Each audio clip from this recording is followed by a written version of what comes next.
Қазақ халқының асыл мұрасы ғасырлар сүзгісінен өтіп, бүгінгі күнге дейін жеткен ән қазынасы әр қазақтың рухани қайнары екені сөзсіз.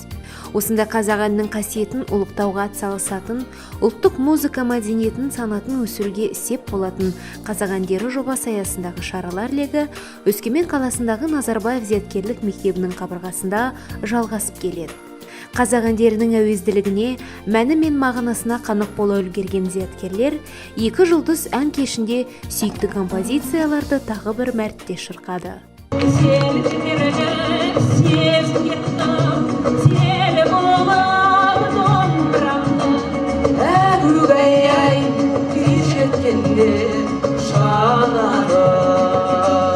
Аты өзі айтып тұрғандай, бұл өнерпаздар салтанатында жылыздай жарқырап, өрендермен бірге жұп болып сахнаға шыққан ата-аналары, аға-әпкелері мен ата-әжелері әр уақыт кезеңін қамтитын әндерді орындады. Ұлттық өнердің, оның ішінде ұлттық музыканың қадір қасиетін білетін ата-аналар жобаға қатысуға ұсыныс түскенде үлкен ниетпен келісім бергендіктерін жеткізді. 2 жұлдыз сайысы болады, ән кеші болады дегеннен кейін, қазақтың халық әндері дәріптеледі дегеннен кейін, қызымның өнері барын және оның жақсы өлең айтатын біле тұра неге қатыспасқа деп шештік.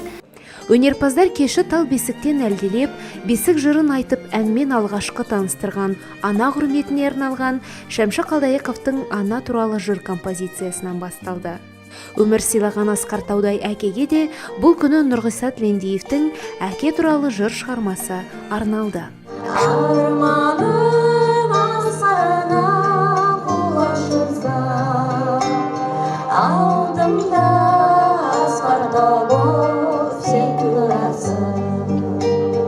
Шаң баспаған қазақ тірлігінің сырлы айнасы, кіндік қаны тамған туған жеріне деген махаббатының айнасы, Ескендір Хазанғалиевтің Бозторғайым, Ахмет Жұбановтың Ақ көгершін, Алтынбек Қоразбаевтың Әгугай домбыра, Сәулема әндері тыңдарманның құлақ құрышын тағы бір мәрте тындырғаны анық болды.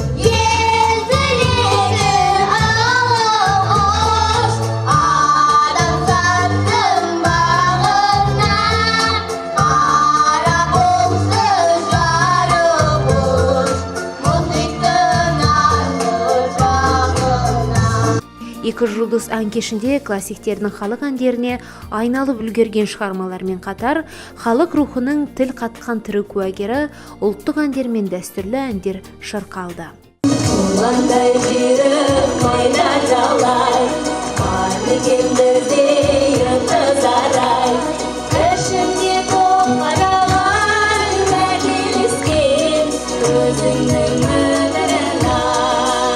Гәкку қазақ өнерінің сөнбес жұлдызы. Сүйікті қазақ әндерінің шеруін талай атақты өнерпаздардың жолын ашқан Гәкку әні жалғастырды.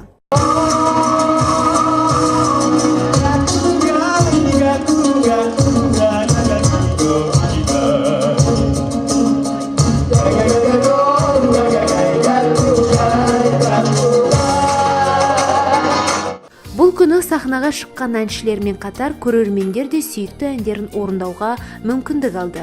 Әуенді тап ойыны барысында зияткерлер қазақ әндерін жақсы білетіндігі белгілі болды. Халқымыздың ән мәдениеті күні бүгінге дейін ұмытылмай, жаңа әуезді мәні мен мағынасы тереңде жатқан шығармаларымен толығып келуде. Бұл ретте рухани асыл мұраны көздің қарашығындай сақтар қазақ әндері жобасының үлесі мол. Қымбат жәдігерлеріміздің барын түгендеп, шашпай төкпей, артымыздан еріп келе жатқан бауыр інілерімізге жеткізе білу бүгінгі біздің парызымыз деп білген зияткерлер әлі талай ән болып өрілетін кештерде өнерлерін ортаға салатын болады.